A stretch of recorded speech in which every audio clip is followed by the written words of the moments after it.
Mula sa DENR Regional Office, ito ang DENR at your service. DENR at your service. Kasama si Ariel Calion at Joanne Mariscoli.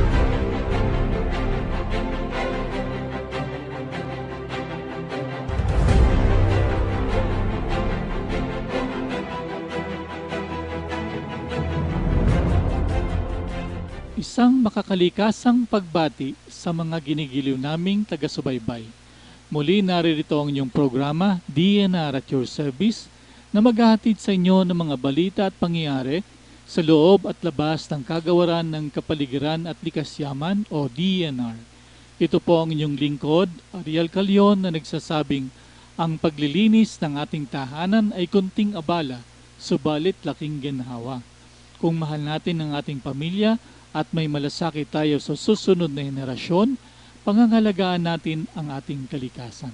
Ako naman si Joanne Mariscotes na bumabati ng magandang araw at nagsasabing kung kailangan ng ating katawan ng exercise at tamang diet upang maging malusog, maganda at malayo sa sakit, kailangan din ng ating kalikasan ang pangangalaga upang tayo'y may sariwang hangin pa ring matitikman. Makakapanayam natin ngayon si Forester Ronel B. Astor, Section Chief ng Production Forest Management ng Conservation and Development Division, Regional Office ng DENR. Pinagbigay alam niya sa atin ang tungkol sa Barangay Forest Program at mapalad ang albay sapagkat maraming barangay ang nabigyan ng pagkakataon na maging recipient ng programang ito. At ang iba pang mga balita ay ihatid naman sa atin ni Forester Heinz Hernandez. Nasa loob na tayo ng election period na magsisimula ngayong January 10 na tatagal hanggang June 8, 2016. Bawal na ang transfer or movement of officers and employees in the civil service. Ipinagbabawal na din ang bearing, carrying, or transporting of firearms or other deadly weapons unless authorized in writing by the COMELEC. Paalala nating iwasan din ang paglagay ng campaign materials sa mga punong kahoy. Alagaan natin ang inang kalikasan.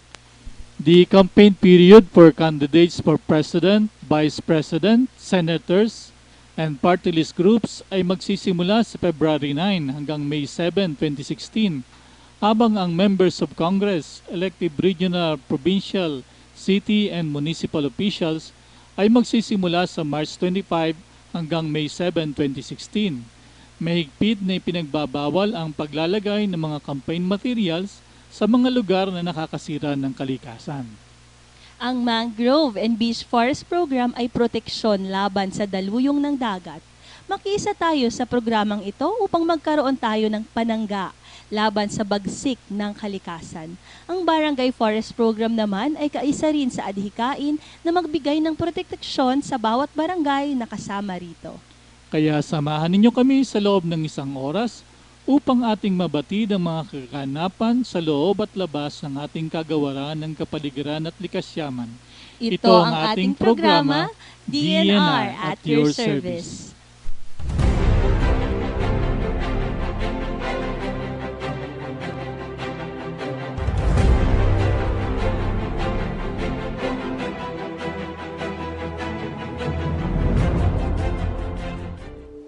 Dati wala namang ganito kagrabing tagtuyot. Dati po yun. Epekto na po yan ng climate change. Panahon na po para makialam. Dati, hindi naman tayo binagbaha. Dati po yun. Epekto na po yan ng climate change. Panahon na po para tumulong. Nagbabago na ang panahon. Panahon na para magbago. Panahon na ang alamin ang mga paraan at tumulong upang pangalagaan ang ating kapaligiran. Ang NGP o National Greening Program. Ini priority program kan gobyerno sa lado ng reforestation. May tuyo na makapagtanom ng 1.5 billion seedlings ng kahoy sa 1.5 million hektarya ng karagaan siring sa forest lands, mangrove and protected areas, ancestral domain, civil and military reservations as in urban areas sa Bilog na Nasyon poon 2011 sa GOD 2016 sa tuyang suportahan ang National Greening Program. Para sa mga karagdagan na informasyon, magpasyar sa pinakaharaning DENR office sa inyong lugar o mag-log on sa www.denr.gov.ph.